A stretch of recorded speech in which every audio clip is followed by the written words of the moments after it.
Hello aspirants, welcome to Analog IAS academy. మన future ఎవరి చేతిలో ఉంటుంది? మన ఫ్యూచర్ మన చేతిలోనే ఉంటుంది. So future depends on what you do today. ఈరోజు మనం కష్టపడి ఇచ్చిన టాస్క్లన్నీ కంప్లీట్ చేసి, ఐ మీన్ టు సే, ఒకవేళ ఈరోజు మనకి కరెంట్ అఫైర్స్ ఉంటాయి, కరెంట్ అఫైర్స్ మొత్తం చదువుకుని దాని మీద నోట్స్ ప్రిపేర్ చేసి ఆప్షనల్ చదివేసి whatever which is actually important for exam అవన్నీ కూడా మనం కంప్లీట్ చేసుకుంటే, అలా ప్రతిరోజు చేస్తే మన ఫ్యూచర్ బాగుంటుంది. ఎప్పుడైతే మనం అలా స్కిప్ చేసి when we keep on blaming other things, అప్పుడు ఏమవుతుంది అంటే మన ఫ్యూచర్ కూడా అలాగే ఉంటుంది. సో అలా ఫెయిల్యూర్గా అవ్వకుండా మీ జీవితంలో సక్సెస్ అవ్వాలి అంటే ఈరోజు మీరు కష్టపడండి, రేపు అనేది ఒక మంచి ఫ్యూచర్ అనేది మీకు ఉంటుంది. ఓకే, ఈరోజు మనం చదువుకునే ఇంపార్టెంట్ కరెంట్ అఫైర్స్ చదువుకుందాం. What we are going to study. So exercise Zapad 2025, దీని జపాడ్ ఆర్ జపాడ్ అని చెప్పి రెండు ప్రొనౌన్సియేషన్స్ వింటున్నాను నేను. So whatever it is, so this is about one exercise between Russia and India. So దీని గురించి మనం చదువుకుందాం.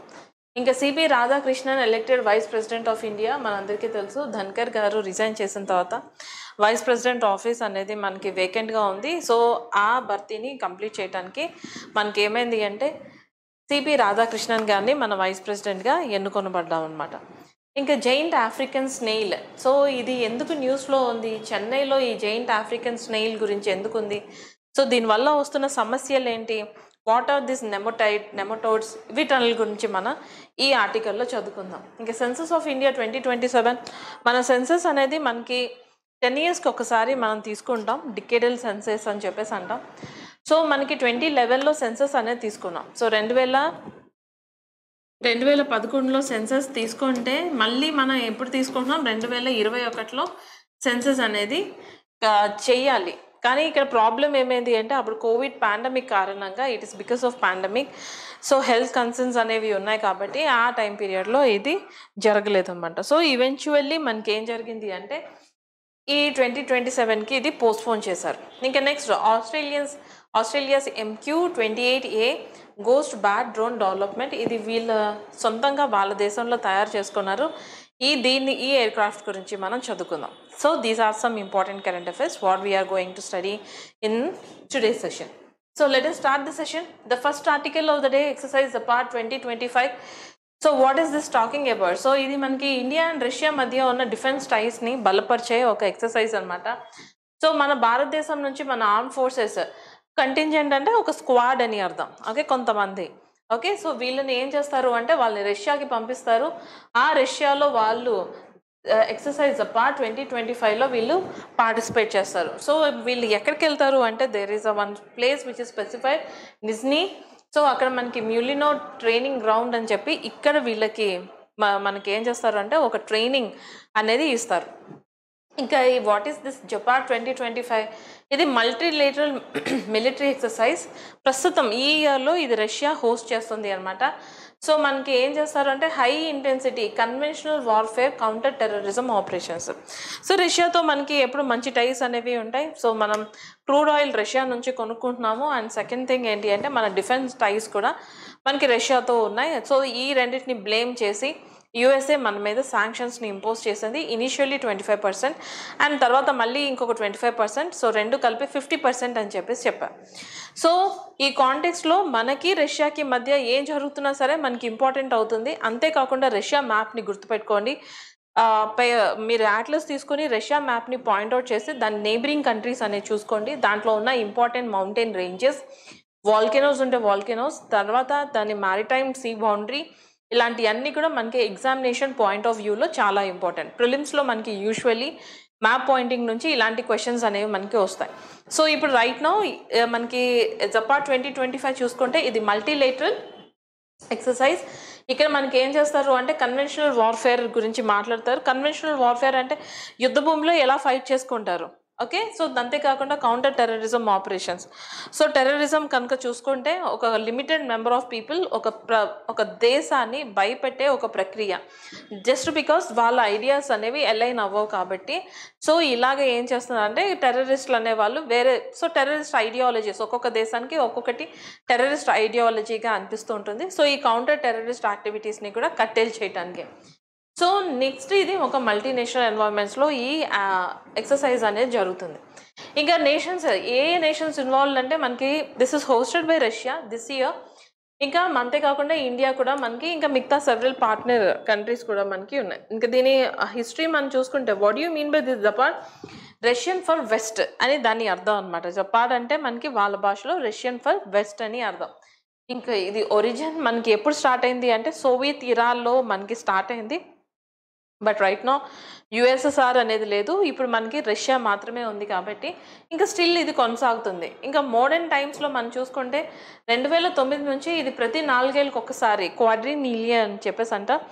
ఈ క్వాడ్రినియల్లో మనకి ప్రతి 4 ఏళ్ళకి ఒకసారి ఈ ఎక్సర్సైజ్ అనేది జరుగుతుంది. ఇంకా India earlier participated in 2021 edition. So 2021 ఎడిషన్లో ఇండియా అనేది పార్టిసిపేట్ చేసింది. ఇంకా దీని యొక్క ఆబ్జెక్టివ్స్ మనం చూసుకుంటే defence cooperation and strategic trust, ఇది దీని యొక్క one of the important objective. Interoperability, tactical drills and planning, build capacity for counter terrorism, conventional warfare.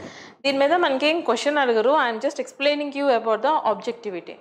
Okay, so next features of 2025 edition. So ఇది మనకి important. Venue usually అడగరు, venue is usually Russia అని గుర్తుపెట్టుకుంటే చాలు. ఈ Nizhny మ్యూలినో training ground, మరి ఇంత డెప్త్గా మనకి అడగరు. ఇంకా నెక్స్ట్ పార్టిసిపెంట్ ఫ్రమ్ ఇండియా, ఎవరెవరు పార్టిసిపేట్ చేస్తున్నారు? మన భారతదేశంలో త్రివిధ దళాలు మనకి పార్టిసిపేట్ చేస్తున్నాయి, army, air force and navy. ఇక ఫోకస్ మనకి వచ్చి మనకి జాయింట్ లెవెల్ ఆపరేషన్స్ అనేవి ఉంటాయి. ఓపెన్ ప్లేన్స్లో మనకి టాక్టికల్ డ్రిల్స్ అనేవి. టాక్టికల్ డ్రిల్స్ అంటే ఏం లేదు, డ్రిల్ అంటే ఏంటి అంటే ఎప్పుడైనా సరే ఒక వార్ టైం సిచ్యువేషన్ కనుక వస్తే దాన్ని ఎలా మనం ఎదుర్కొంటామని చెప్పేసి అలాంటి ఒకటి ఊహించుకొని ఆ రకంగా వాళ్ళు తయారు చేస్తారన్నమాట. దాన్నే మనం డ్రిల్ అని చెప్పేసి అంటాం. టాక్టికల్ డ్రిల్స్ అంటే సే ఫర్ అన్ ఎగ్జాంపుల్ ఒక ఏరియాలో బాంబు దాడి పడింది, లేకపోతే శత్రు సైన్యం అనేది వచ్చింది. ఆ టైంలో ప్రజల్ని సురక్షితంగా ఉంచడమే కాకుండా శత్రు సైన్యాన్ని తిప్పికొట్టాలి, వాళ్ళని చంపేయాలి, ఆ భూభాగాన్ని కాపాడుకోవాలి. సో ఇలాంటి రియల్ టైమ్ సిచ్యువేషన్ని వీళ్ళు ఏం చేస్తారంటే ఒక just like how we write mock exams లాగా ఇలాంటి వాటిని డ్రిల్స్ అని చెప్పేసి అంటారు. We call it as a tactical drills. Arm skills, special operations, ఇవన్నీ కూడా దీని యొక్క ఫోకస్ ఏరియాస్.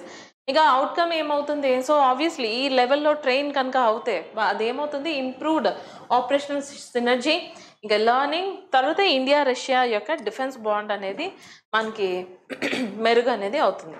ఇప్పుడు ఈ టాపిక్ మీద మనకి ఎగ్జామ్లో ఎలాంటి ఎంసీక్యూస్ రావచ్చో చూద్దామా. So with reference to the exercise apart, consider the following statements. It is a multilateral military exercise hosted by Russia. So first statement is correct. The Zapad series has been conducted since 2009 on quadrennial basis. 4 ఏళ్ళకి ఒకసారి కదా. Next India first participated in Zapad 2025. No, India మనకి ఎప్పటి నుంచో participate చేసింది, 2021 నుంచి కూడా మనం పార్టిసిపేట్ చేయడం అనేది జరిగింది. Okay, so now let us move on to the second article of the day. That is about the vice president office, CP Radhakrishnan elected vice president of India. So ఈ ఆర్టికల్ గురించి మనం చదువుకుందాం. సో ధన్ఖేర్ గారు తన యొక్క హెల్త్ రీజన్ని సైట్ చేసి మనకేం చేశారంటే రెసిగ్నేషన్ని సబ్మిట్ చేశారు. ఆ తర్వాత మనకి వైస్ ప్రెసిడెంట్ ఆఫీస్ అనేది మనకి ఏమైంది అంటే వేకెంట్ అయింది. సో దానికి ఎలక్షన్ అనేది కండక్ట్ చేశారు. సో రైట్ నో మీరు కనుక న్యూస్ పేపర్ చూస్తే మనకి రిపీటెడ్గా న్యూస్ పేపర్లో కనిపిస్తున్న ఆర్టికల్స్ ఏంటి, it is about the election commission of India. Election commission of India బీహార్లో 65 లాక్ ఓటర్స్ని ఏం చేసింది అంటే వాళ్ళని ఓటర్ లిస్ట్ నుంచి తీసేసింది. దాని మీద ప్రతిపక్షం వెళ్ళి కోర్టులో కేసు వేసింది. సుప్రీంకోర్టు ఇంటర్వ్యూన్ అయ్యి మాస్ ఎక్స్క్లూషన్స్ కాదు, మాస్ ఇంక్లూషన్స్ని తీసుకురండి అని స్పెషల్ ఇంటెన్సివ్ రెవిజన్ దీనికి చివాట్లు పెట్టడం అనేది మనం చూస్తున్నాం. ఇక election commission of India Rahul Gandhi గారు ఏం చేశారు అంటే మహదేవ్పురా అనే ఒక కాన్స్టిట్యుయెన్సీ బెంగళూరులో ఒక కాన్స్టిట్యుయెన్సీ తీసి ఇక్కడ ఏం జరిగింది, ఓట్ చోరీ అనేది అయ్యింది అని చెప్పేసి వాళ్ళు ఏం చేశారంటే ఎలక్షన్ కమిషన్ మీద ఒక సివియర్ ఎలిగేషన్ అనేది వేశారు. ఎందుకంటే డెమోక్రసీలో ఓట్ చోరీ అనేది చాలా పెద్ద ఇష్యూ. డెమోక్రసీలో ప్రజలే కదా, ప్రజలు ఎన్నుకొనబడిన వాళ్ళని పరిపాలన చెయ్యాలి. సో అలాగే ఎన్నుకొనే హక్కుని తీసేయడం అనేది ప్రజాస్వామ్యంలో అది పెద్ద ఇష్యూ అని చెప్పేసి ఆయన చెప్పారు. అప్పట్లో కొంచెం హల్చల్ జరిగింది. So for all these reasons what has happened, election commission is in the news. So now it is also because of the vice president. So election commission of India మనం చూసుకుంటే it conducts election for the post of president in our country the POI. So president of India, vice president of India, అంతేకాకుండా next మనకి MP elections, state legislative elections, ఈ అన్నిటికీ మనకి ఏమవుతుంది అంటే election commission మనకి కండక్ట్ చేస్తుంది. అంతేకాని స్టేట్ లెవెల్లో మనకి ఏదో మున్సిపాలిటీ ఇలాంటి ఎలక్షన్స్ జరిగితే దాంతో ఎలక్షన్ కమిషన్ ఆఫ్ ఇండియాకి ఎటువంటి సంబంధం లేదు. ఆ పర్టికులర్ ఎలక్షన్స్ని ఆ స్టేట్ సంబంధించిన స్టేట్ ఎలక్షన్ కమిషన్ అనేది కండక్ట్ చేయాలి. Okay, so let us actually be clear about this. So Maharashtra governor మనకి ప్రస్తుతం ఇంతకు ముందు వరకు ఉన్నారు, ఈ రోజు నుంచి కాదు. మహారాష్ట్ర గవర్నర్గా వర్క్ చేసిన CP రాధాకృష్ణన్ గారు, ఈయన మన భారతదేశానికి 17th వైస్ ప్రెసిడెంట్గా 2025లో ఎన్నుకొనబడ్డవారు. మరి మొదటి వైస్ ప్రెసిడెంట్ ఆఫ్ ఇండియా ఎవరు? మనకి మన భారతదేశానికి మొదటి ప్రెసిడెంట్ అయితే బాబు రాజేంద్ర ప్రసాద్ గారు అని చెప్పి మనం అందరం చెప్తాం. మరి మొదటి వైస్ ప్రెసిడెంట్ ఎవరు అంటే డాక్టర్ సర్వేపల్లి రాధాకృష్ణన్ గారు. ఇక September 5th మనకి ఆయన బర్త్డే కారణంగా టీచర్స్ డే అనేది మనం సెలబ్రేట్ చేసుకుంటాం. So doctor Sarvepalli Radhakrishnan is the first vice president of India. 1952లో ఆయన ఎన్నుకొనబడ్డారు అనమాట. సో ఈయన 452 ఫస్ట్ ప్రిఫరెన్షియల్ ఓట్స్ అనేది తీసుకుని వచ్చారు. ఓకే, సో ఇది మనకి ఆపోజిషన్ క్యాండిడేట్ ఎవరంటే జస్టిస్ బి సుదర్శన్ రెడ్డి, ఆయనకి 300 ఓట్స్ మాత్రమే వచ్చాయి. సో ఇక్కడ మనకి ఏం టైప్ ఆఫ్ ఓటింగ్ అనేది ఉంటుంది చెప్పండి. So what type of voting? So మనకి సింగిల్ ట్రాన్స్ఫరబుల్ ఓటింగా, ఏం టైప్ ఆఫ్ ఓటింగ్ అనేది మనకి కమెంట్ సెషన్లో మెన్షన్ చేయండి. అదే మీరు MP MLA ఎలక్షన్స్లో మనం కనుక చూసుకుంటే అది ఏం టైప్ ఆఫ్ పోస్టింగ్, అది ఏం టైప్ ఆఫ్ ఓటింగ్ మనకి ఫస్ట్ పాస్ట్ పోస్ట్ అని చెప్పేసి మనం అనుకుంటాం. ఓకే, అదే మీరు ప్రెసిడెంట్ ఎలక్షన్స్లో మనం చూసుకుంటే సింగిల్ ట్రాన్స్ఫరబుల్ ఓట్ అని చెప్పేసి మనం తెలుసుకుంటాం. మరి వైస్ ప్రెసిడెంట్ గారికి ఈ రెండు టైప్లో మనకి ఏ టైప్ ఆఫ్ ఓటింగ్ అనేది ఒకసారి మెన్షన్ చేస్తారా కమెంట్ సెషన్లో? ఇంకా ఎలక్టోరల్ కాలేజ్ ఒకసారి చూసుకుందాం. టోటల్ స్ట్రెంత్ మనకి 788, లోక్సభ నుంచి 245, రాజ్యసభ నుంచి మనకి 543. అయితే actual strength during the poll 781, ఎందుకంటే కొన్ని వేకెన్సీస్ ఉన్నాయి కాబట్టి. ఓట్స్ మొత్తం ఎన్ని పోల్ అయ్యాయి? 767. కొన్ని వ్యాలిడ్ ఓట్స్ అయితే 752, చాలా ఎక్కువ వ్యాలిడ్ ఓట్స్ ఉన్నాయి. ఇన్వాలిడ్ ఓట్స్ అయితే మనకి 15 మనకి ఉన్నాయన్నమాట. So abstain 14 MPs. ఇంకా మార్జిన్ ఆఫ్ విక్టరీ వచ్చేసి మనకి 152 ఓట్స్ ఆధిక్యంతో మనకి ఏం చేశారంటే ఈయన గెలిచారు. Because obviously he should win the election, క్యూంకి he is supported by the ruling party BJP and its allies కాబట్టి. ఇంకా రాధాకృష్ణన్ గారి గురించి చూసుకుందాం. ఈయన RSS ప్రచారక్గా చాలా రోజులు వర్క్ చేశారనమాట. తర్వాత అంతేకాకుండా BJPలో చాలా ఉన్నతమైన పదవుల్ని అధిరోహించారు. సో 2 సార్లు లోక్సభ 1998, 1999 కోయంబత్తూర్ తమిళనాడులో. యూజువల్లీ నేషనల్ పార్టీస్కి అంత ఎక్కువ ఇంపార్టెన్స్ అనేది ఉండదు. సో కాంగ్రెస్కి కొంచెమైనా వెయిటేజ్ ఉన్నా సరే, బట్ BJP ఈ పార్టీకి అంత వెయిటేజ్ ఉండదు. కానీ 2 సార్లు కోయంబత్తూర్ నుంచి ఈయన ఎన్నుకొనబడ్డవారంటే so strongly he has actually did some election campaign and అక్కడ చాలా మంచి పనులు చేస్తుండాలి. So served as Tamil Nadu BJP chief 2004 నుంచి 2007 వరకు తమిళనాడు BJP చీఫ్గా వర్క్ చేశారు. ఇంకా ఎర్లియర్ గవర్నర్ ఆఫ్ జార్ఖండ్ గవర్నర్గా 2023 అండ్ లేటర్ మహారాష్ట్ర 2024 టైంలో మనకి ఏమైంది అంటే గవర్నర్గా వర్క్ చేశారు. ఇంకా ఈయననే మనకి వాజ్పేయి ఆఫ్ కోయంబత్తూర్ అని చెప్పేసి పిలుస్తూ ఉంటారనమాట. సో అంత మంచి విశ్లేషణాత్మకంగా ఈయన ఉండేవారు. సో ఒకసారి మనం వైస్ ప్రెసిడెంట్ గురించి మనం మాట్లాడుకుందాం. The office of vice president is constitutional. ఇక ఆర్టికల్స్ మనం కనుక చూసుకుంటే సో 63 నుంచి 70 వరకు ఈ ఆర్టికల్స్ మనకి the office of vice president గురించి మాట్లాడతాయి. So vice president is ex officio chairman of Rajya Sabha అని ఆర్టికల్ 63 మాట్లాడుతుంది. What do you mean by ex officio chairperson of Rajya Sabha? Just because he is vice president of India. Vice president అయ్యారు కాబట్టి automatically he will deem to become the chairman of Rajya Sabha. రాజ్యసభకి మనకి speaker ఉండరు, చైర్మనే ఉంటారు. లోక్సభకి మాత్రమే మనకి స్పీకర్, డెప్యూటీ స్పీకర్ ఉంటారు. And if you're talking about Rajya Sabha మనకి చైర్మన్ అండ్ డెప్యూటీ చైర్మన్ మనకి ఉంటారు అనమాట. ఇంకా if you're talking about vice president office, it is the second highest constitutional post after the president. ఇంకా ఈయన he acts as a president when the office falls vacant until the new election. ఇంకా election మనం కనుక చూసుకుంటే indirect election, electoral college consist of MPs, Lok Sabha and Rajya Sabha, both houses of parliament. అంటే దీంట్లో state లెజిస్లేచర్స్కి ఎటువంటి role అనేది లేదు. కానీ వైస్ ప్రెసిడెంట్ ఆఫీస్లో మనకి స్టేట్ లెజిస్లేచర్స్కి రోల్ ఉన్నాయి, కానీ దీంట్లో లేదనమాట. ఇంకా first vice president of India is doctor Sarvepalli Radhakrishnan అని మనం ఆల్రెడీ చెప్పుకున్నాం కదా. సో ఈ టాపిక్ మీద మనకి ఎలాంటి ఎంసీక్యూస్ రావచ్చో ఒకసారి చూద్దాం. With reference to the election of the vice president of India, consider the following statements. The vice president is elected by an electoral college consisting of the members of both houses of the parliament. So statement number 1 is correct. In statement number 2, the election follows the system of proportional representation by means of single transferable vote. Nene pettesanu. Okay, second statement. The third statement, the vice president is also an ex officio member of the union cabinet. Idi tappu. He is an ex officio chairperson of the Rajya Sabha. So ఇప్పుడు మీకు అర్థమైంది కదా ఏ type of voting system ఉంటుంది అంటే single transferable vote. Okay, so proportional representation అనేది the system of proportional representation. First preferential vote. So first క్యాండిడేట్కి first vote వేస్తాం. సో నెక్స్ట్ మన ఫేవరెట్ క్యాండిడేట్కి సెకండ్ ఓట్ వేస్తాం. నెక్స్ట్ థర్డ్ క్యాండిడేట్కి ఓట్ వేస్తాం. ఫర్ అన్ ఎగ్జాంపుల్ మనకు ఒకవేళ 5 మెంబర్స్ ఉన్నారు అనుకోండి. ఓకే, ఒకసారి నేను మీకు ఇది ఎక్స్ప్లెయిన్ చేస్తాను. 5 మెంబర్స్ ఉన్నారు, ABCDE, వీళ్ళు 5గురు కంటెస్ట్ చేస్తున్నారు అనుకోండి.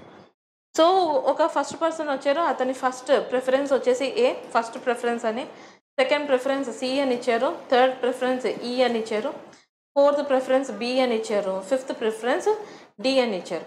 అలా ఎంతమందికి ఫస్ట్ ప్రిఫరెన్స్ ఓట్స్ వస్తాయి, ఆ తర్వాత ఎంతమందికి సెకండ్ ప్రిఫరెన్స్ ఓట్స్ వస్తాయి, ఇలా క్యాలిక్యులేట్ చేసి అప్పుడు అలా గెలుచుకున్న అంటే ఎక్కువ ఫస్ట్ ప్రిఫరెన్సెస్ సెకండ్ ప్రిఫరెన్సెస్ వచ్చిన వాళ్ళే ఆ పర్టికులర్ ఎలక్షన్ని గెలుస్తారనమాట. సో ఇది మీకు సింగిల్ ట్రాన్స్ఫరబుల్ ఓట్లో ఒక ఓటింగ్ సిస్టమ్ అనేది ఇలా జరుగుతుంది. Did you understood this? Now let us understand about this species. Okay, giant African snail invasion in Chennai. Okay, so దీని గురించి మనం మాట్లాడదాం. దాని సైంటిఫిక్ నేను ప్రొనౌన్స్ చేయదలుచుకోలేదు. Okay, it is too difficult to say. Okay, so ఇది ప్రస్తుతం మనకి న్యూస్లో ఎందుకుంది? సో September-November 2024 టైం పీరియడ్లో సర్వే ఏమని చెప్తుంది అంటే మనకి సెయింట్ థామస్ మౌంట్, ఇది చెన్నైలో మనకి ఉంటుంది అనమాట. So the disciple of Jesus Christ, one of the disciple of Jesus Christ, Saint Thomas, has visited India. He came to India. Initially he came to Kerala. From Kerala he went to Tamil Nadu. In Tamil Nadu he was actually martyred, that too on Saint Thomas Mount. Saint Thomas Mount అని ఒక కొండ ఉంది, ఆ కొండలో ఆయనని చంపేశారు అని చెప్పి, సో అందుకే ఆ కొండకి సెయింట్ థామస్ మౌంట్ అని చెప్పేసి పేరు పెడతారు. సో అక్కడ ఆ సెయింట్ థామస్ మౌంట్ త్రిశూలం అండ్ చెన్నైలో మనకి పెరున్ గలాతూర్ హిల్స్, ఈ 2 ఏరియాస్లో మనకి ఏమైంది అంటే జైంట్ ఆఫ్రికన్ స్నేయిల్ అనేది ఎక్కువ, దీని పాపులేషన్ మితిమీరి ఎక్కువ పాపులేషన్ అనేది అయిపోయింది అంట. ఇది ముఖ్యంగా ఇది వర్స్ అవటానికి గల కారణం ఏంటి, ఈ పాపులేషన్ విపరీతంగా పెరిగిపోవడానికి గల కారణం ఏంటి అంటే it is because of the monsoon flooding. అక్కడ ఇప్పుడు మనకి right now monsoons time period కదా. ఈరోజు while coming to the office I was fully drenched in the rain, కంప్లీట్గా తడిచిపోయాను అనమాట. సో మాన్సూన్ టైం కదా, సో మాన్సూన్ టైంలో మనకి ఏమైంది అంటే ఇవి చాలా ఫాస్ట్గా ప్రొలిఫరేట్ అవుతున్నాయి, దీని పాపులేషన్ని పెంచేసుకుంటున్నాయి. So which disperses snail into urban and semi urban areas. So urban అంటే సిటీ లైఫ్లో, సో సెమీ అర్బన్ ఏరియాస్ కొంచెం టౌన్ టైప్ ఏరియాస్లో మనకి దీని పాపులేషన్ విపరీతంగా పెరిగిపోయింది. ఇంకా దీనివల్ల దీని పాపులేషన్ పెరిగితే ఏమవుతుంది, డూ యూ నో దట్ చాలామంది స్నేయిల్స్ తింటారు. Lot of people actually eat snails. మీరు యక్ అని చెప్పేసి అనద్దు, కొంతమంది ఫుడ్ని మనం ఎక్కిరించకూడదు. అందరూ మనలాగా అన్నం పప్పు లేకపోతే పొటాటో ఫ్రై తినరు. Okay, so people has different types of taste. So some people actually eat snails. మరి కొంతమంది ఆహారం కూడా ఇది యాక్చువల్లీ. మరి దీనివల్ల వచ్చే హెల్త్ రిస్క్ ఏంటో ఒకసారి చూద్దాం. ఇది మనకి ఏం చేస్తుంది అంటే it acts like a vector for parasitic nematodes. Okay, ఈ పారాసైటిక్ నెమటోడ్స్ అంటే ఏంటి, మనకి ఇలాగా ఈ టైప్ పురుగులు ఉంటాయి అన్నమాట. సో ఇవి మీ గట్ బ్యాక్టీరియాలో కూడా మనకి కొన్ని నెమటోడ్స్ ఉంటాయి. సో మనకి ఈ రౌండ్ వామ్ అండ్ ఈల్ వామ్ ఇవి ఏం చేస్తాయి అంటే హెన్స్ ఇట్ ఈస్ వెక్టార్. ఇది ఇక్కడ స్నేల్ ఉంది కదా, సో ఈ స్నేల్లోకి వెళ్ళిపోతాయి. They actually go and reside in the snail. Since it is a vector, since it is a హోస్ట్కి అంత ఎక్కువ డ్యామేజ్ కాకపోయినా హోస్ట్కి కూడా డ్యామేజ్ చేస్తాయి. బట్ ఆ ప్రాసెస్ అనేది కొంచెం లేట్ అవుతుంది.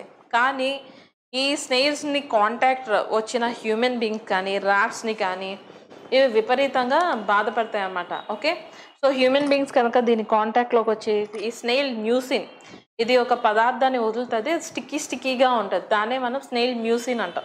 ఆ స్నేల్ మ్యూసిన్ కాంటాక్ట్లోకి వచ్చిన, ఈ స్నేల్స్ కాంటాక్ట్లోకి వచ్చిన, వీటి కాంటాక్ట్లోకి వస్తే అప్పుడు ఏమవుతుంది అంటే ఈ నెమటోడ్స్ అనేవి మనుషుల్లోకి వెళ్ళిపోతాయి. సో ఈ నెమటోడ్స్ ఏం చేస్తాయి, ఈ స్నేల్ లోపల ఉండిపోతాయి.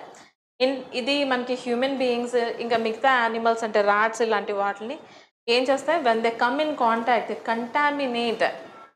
దే కంటామినేట్ దాని స్లైమ్ కానీ ఫుడ్ వాటర్ ఇలా.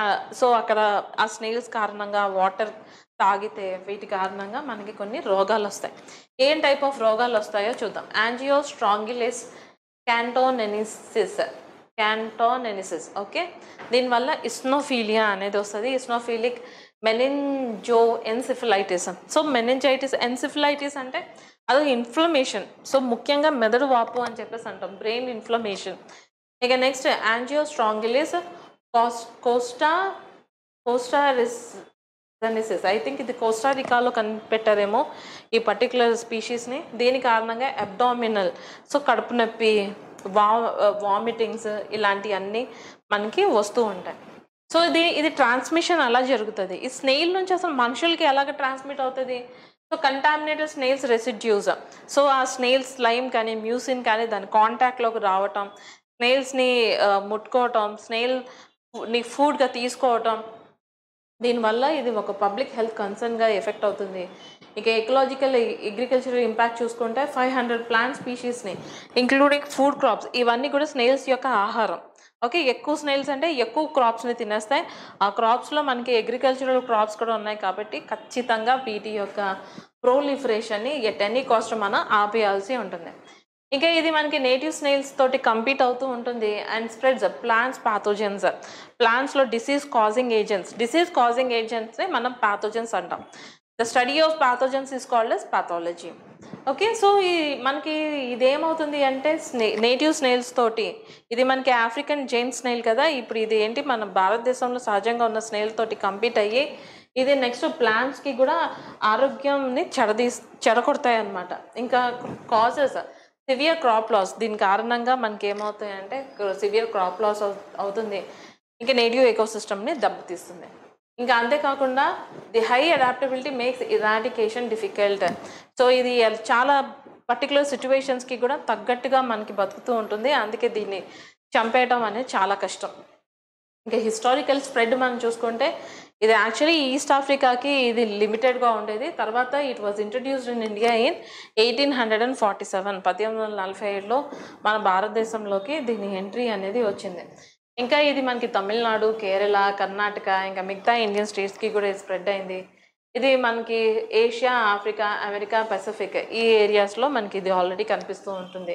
ఇంకా IUCN లిస్ట్లో మనం చూసుకుంటే 100 worst invasive స్పీషీస్గా ఇది మనకి ఏమైంది అంటే ఈ జైంట్ స్నేల్ని మనకి గుర్తించారు. ఇంక దీన్ని మనం ఎలా ఛాలెంజ్ చేయాలి, డైవర్స్ ఎన్వైర్మెంట్స్ రీప్రొడ్యూసెస్ ర్యాపిడ్లీ.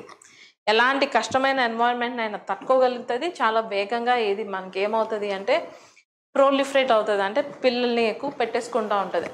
ఇంకా దానికి తోడు మనకి మాన్సూన్స్, అంతేకాకుండా ఫ్లడ్స్ కనుక వస్తే దీని పాపులేషన్ ఇంకా పెరిగిపోతుంది, వేరే ఏరియాస్కి కూడా ఇది రీచ్ అయిపోతుంది.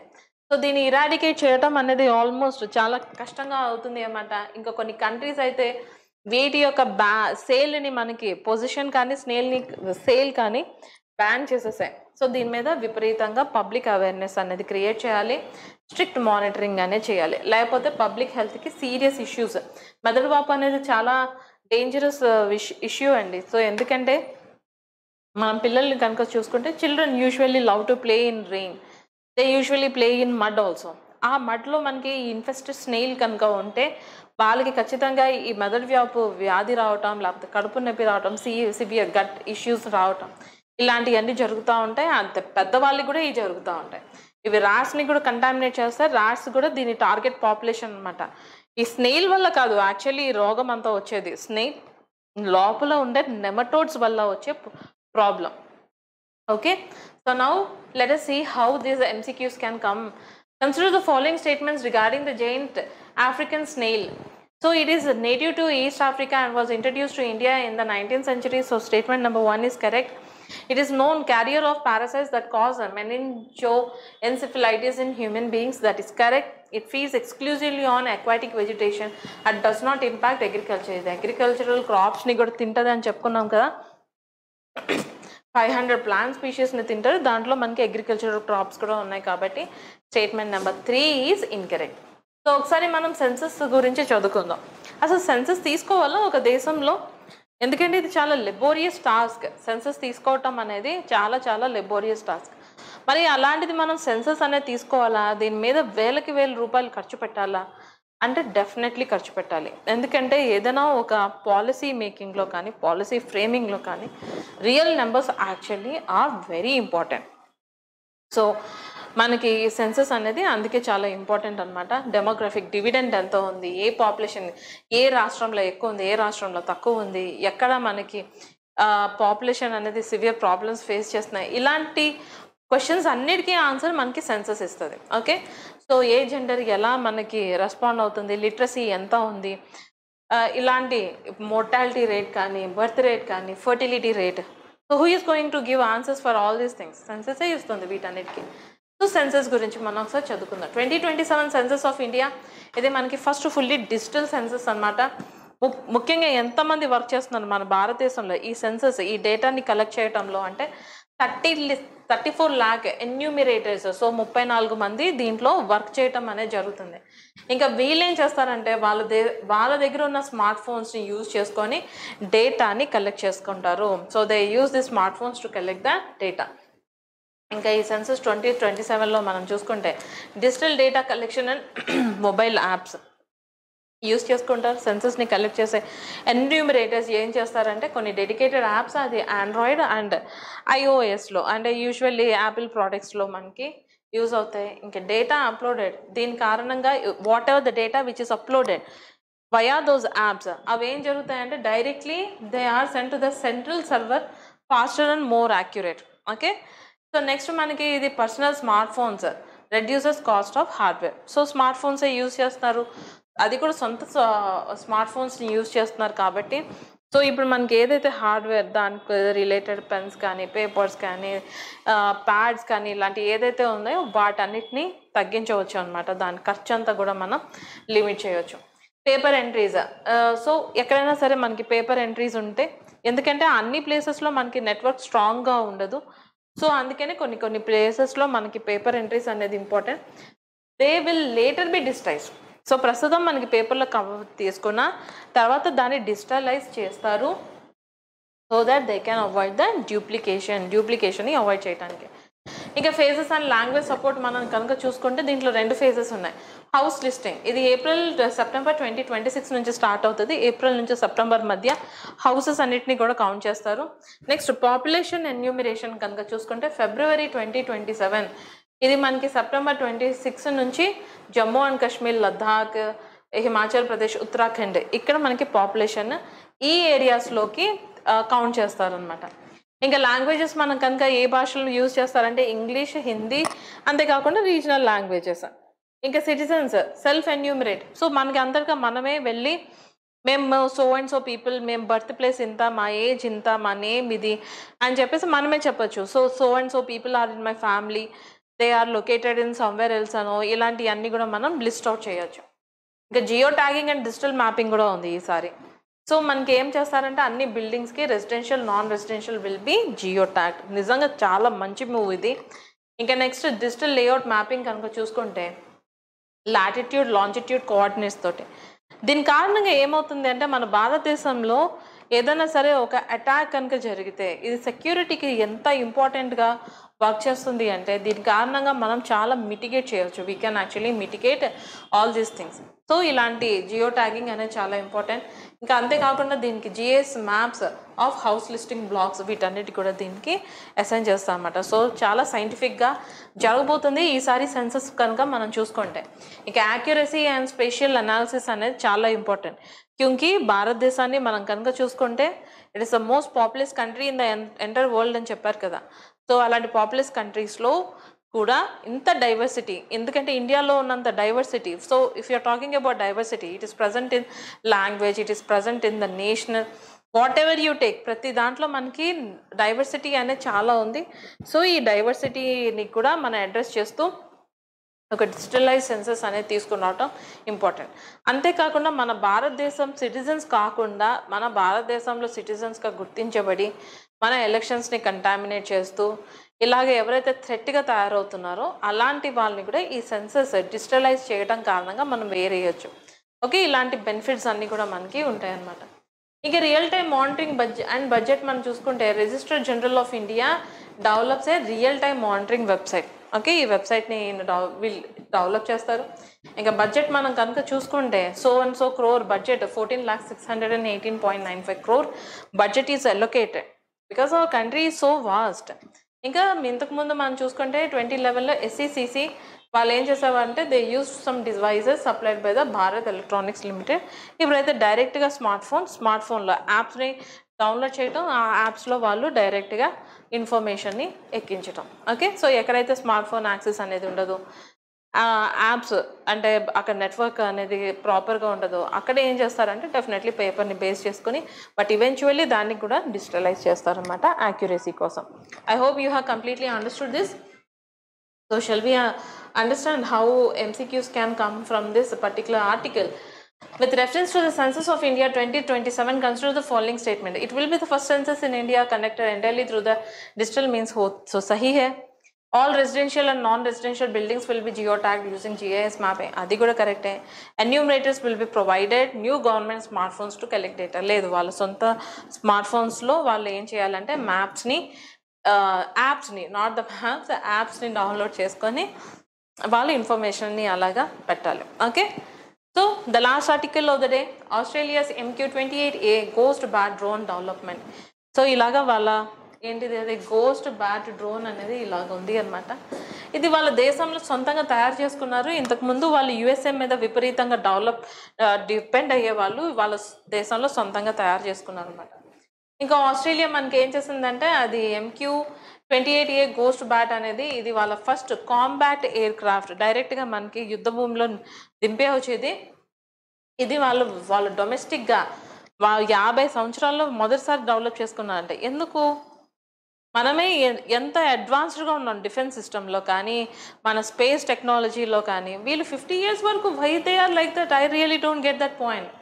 సో ఇది ఒక స్ట్రాటజిక్ షిఫ్ట్ అనమాట. ఎందుకంటే ఇండో పసిఫిక్ టెన్షన్స్, మనకు ఒక పక్కన చైనా, ఇంకో పక్కన USA, ఇలాంటి 2 దేశాల మధ్య వీళ్ళు ఉన్నారు. సో అందుకే ఈ పసిఫిక్ ఏరియాలో టెన్షన్స్ అనేవి పోగొట్టాలంటే ప్రతి దేశం కూడా స్ట్రాంగ్గా ఉండాలి. So especially with the China's military rise. So China ఇంతకుముందు we use to hate China a lot, but it is because of Trump కారణంగా మనం చైనా తోటి అలైన్ అవ్వాల్సిన పరిస్థితి అనేది వచ్చింది ఇప్పుడు. ఓకే, సో ఇంకా బ్యాక్గ్రౌండ్ మనం చూసుకుంటే ఆస్ట్రేలియా ఇంతకుముందు USA మీద అడ్వాన్స్ మిలిటరీ హార్డ్వేర్ కోసం కంప్లీట్గా డిపెండ్ అయ్యేది.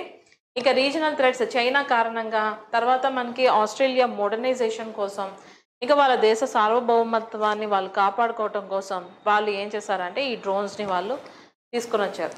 అదే మన భారతదేశంలో అయితే ప్రతి నెలకి ఒక 2 డిఫెన్స్కి రిలేటెడ్ మిజైల్స్ ఇవన్నీ న్యూస్లో వస్తూ ఉంటాయి. వీళ్ళేంటో ఒక చిన్న డ్రోన్కి they are just being very happiest people అనిపిస్తుంది. ఇంకా ఈ డ్రోన్ గోస్ట్ బ్యాట్ ఇది మనకి ఏం చేస్తుందంటే global shift towards unmanned system in the modern warfare. Oh my god, Israel, Iran, తర్వాత యుక్రెయిన్, రష్యా, రీసెంట్గా జరిగిన ఆపరేషన్ సింధూర్, మనందరం ఏంటి ఎన్ని డ్రోన్స్ని ఉపయోగించాం. సో రీసెంట్గా మనకి రష్యా మనం కనుక చూసుకుంటే కీవ్ మీద మనకి చాలా డ్రోన్స్ని ప్రయోగించేది, దాని డికాయ్స్ని కూడా ప్రయోగించడం అనేది జరిగింది. బట్ వీళ్ళు ఇప్పుడు తెలుసుకున్నారు అనమాట. So they are feeling just so happy about it seems. Design and capabilities చూసుకుంటే 38 feet ఉంది. ఇది మనకి రోబో వింగ్ మ్యాన్ లాగా ఫైటర్ జెట్స్, ఇంకా కంట్రోల్ కంప్లీట్గా autonomous, also remote pilot take over కూడా. ఓకే, సో కంప్లీట్గా పైలట్ లేకుండా రన్ అవుతుంది. బట్ ఒక్కొక్కసారి కొన్ని ప్లేసెస్లో పైలట్ కూడా మనకి ఏం చేయవచ్చు, రిమోట్గా మనకి ఒక ఏరియాలో పైలట్ ఉంటే ఇంకొక ఏరియాలో ఈ డ్రోన్ ఎగురుతుంటే he can actually control it. ఇంకా రేంజ్ మనకి చూసుకుంటే 2300 miles అనే మొత్తం ఆస్ట్రేలియా విడ్త్ని కవర్ చేస్తుంది. And they are feeling so pride about it, చాలా గర్వంగా ఫీల్ అయిపోతున్నారు వీళ్ళు. ఇంకా దీని కాస్ట్ కనుక చూసుకుంటే approximately 1/10 of the manned fighter jet అంట. F-35 కంటే 1/10 వంతు. ఇంకా దీని నేమ్ అండ్ ఒరిజిన్. సో ఇది చాలా ఎజిలిటీ అనేది ఉంది దీంట్లో. ఇంకా లోకల్ బ్యాట్ స్పీషీస్ని ఆధారంగా చేసుకొని వీళ్ళు పెట్టారు. ఇంకా దీని ప్రొడక్షన్ అండ్ ఇండస్ట్రియల్ ఇంపాక్ట్ చూసుకుంటే బోయింగ్ అండ్ ఆస్ట్రేలియా గవర్నమెంట్ ఇద్దరు కలిసి దీన్ని ప్రొడ్యూస్ చేస్తారు. ఇంకా 70% కాంపోనెంట్స్ అనేవి మనకి ఆస్ట్రేలియా ఫ్యాక్టరీస్లో ఇవన్నీ మీకు అవసరం లేదు. క్యూన్స్లాండ్లో ఎక్కడ తయారు చేస్తారు 70% అని చెప్పి ఇలాంటి questions I don't think any state పిఎస్సీస్ విల్ ఆల్సో ఆస్క్. యూపీఎస్సీతో బూలీ జాబ్. ఇంకా ఇది మనకి ఏం రివైవ్ చేస్తుంది, డిఫెన్స్ మ్యానుఫ్యాక్చరింగ్ సెక్టర్ ఆ diminish sense Vietnam war. So అక్కడ వీళ్ళకి ఏమవుతుందంటే వియత్నాం వార్ తర్వాత ఆస్ట్రేలియా వాళ్ళు డిఫెన్స్ సెక్టర్ మీద ఎక్కువ ఫోకస్ చేయలేదు, బట్ రైట్ నో అయితే ఫోకస్ చేస్తున్నారు. All credit should go to China. ఇక it is potential for experts building a sustainable defence bases. వీటన్నిటిలో మనకి ఇది ఇంపార్టెంట్ రోల్ని ప్లే చేయటం అనేది జరుగుతుంది. Okay, so moving on, now let us understand about its implications మనం చూసుకుంటే new arms race, USA, China ఇవన్నీ కూడా మనకి అన్మాన్ కాంబాట్ ఎయిర్ క్రాఫ్ట్. మన భారతదేశం కూడా హెవీగా ఇన్వెస్ట్ చేస్తుంది to that matter of fact. ఇంకా ఆస్ట్రేలియా స్ట్రాటజిక్ అటానమీ, తర్వాత balancing ties with USA and its allies and AUKUS. తర్వాత మనకి enhances preparedness for the future great power conflicts in the Indo పసిఫిక్లో మనకి ఎక్కడైనా సరే బ్యాటిల్ లైక్ సిచ్యువేషన్ ఉంటే they are very ready to face that అనమాట.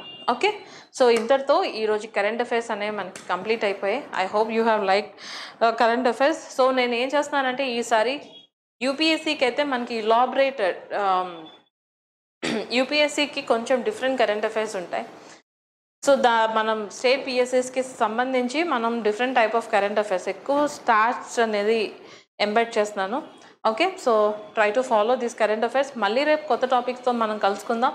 మీరు మాత్రం మీ ప్రిపరేషన్ని అస్సలు ఆపొద్దు, కీప్ ఆన్ ట్రయింగ్. అలాగే టీజీపీఎస్సీ గ్రూప్ 1 ఆస్పిరెంట్స్ కోసం డోంట్ లూజ్ హోప్. మళ్ళీ ఎగ్జామ్ రీకండక్ట్ చేసినా సరే అప్పుడు కూడా మీరు గెలిచేలాగా మీరు చదవండి. ఓకే, ఎప్పుడైనా సరే. సో లైఫ్ అంటే అలాగే ఉంటుంది, at times it is quite unpredictable. ఇలాంటి అన్ప్రిడిక్టబుల్ సిచ్యువేషన్స్లో కూడా మీ ధైర్యాన్ని కోల్పోకుండా మీరు చదవటమే అదే మీ చేతిలో ఉంది. మిగతా ఏది కూడా మన చేతుల్లో ఉండదు, ఎవరి చేతిలో కూడా ఉండదు to that matter of fact. So అందుకే మీరు ఏం చేయాలి, సిచ్యువేషన్స్ ఇప్పుడు మీకు అనుకూలంగా లేవు కానీ దానికోసం నిరాశపడి బాధపడి ఉన్న టైంని మీరు వేస్ట్ చేసుకోవద్దు. సో ఇలాంటి టైం పీరియడ్లో కూడా ధైర్యాన్ని తెచ్చుకొని మళ్ళీ మీ ప్రిపరేషన్ని స్టార్ట్ చేయండి. ఒకవేళ రీవాల్యుయేషన్ చేస్తాం మంచిది, లేదంటే రీమెయిన్స్ కండక్ట్ చేస్తే కూడా అలాంటి దాన్ని కూడా మీరు ప్రిపేర్డ్ అయ్యి ఉండండి. Is that okay? సో మళ్ళీ రేపు కరెంట్ అఫైర్స్లో మనం కలుసుకుందాం. Till then take care, stay tune. We will meet you in the other session. Till then, take care and bye-bye.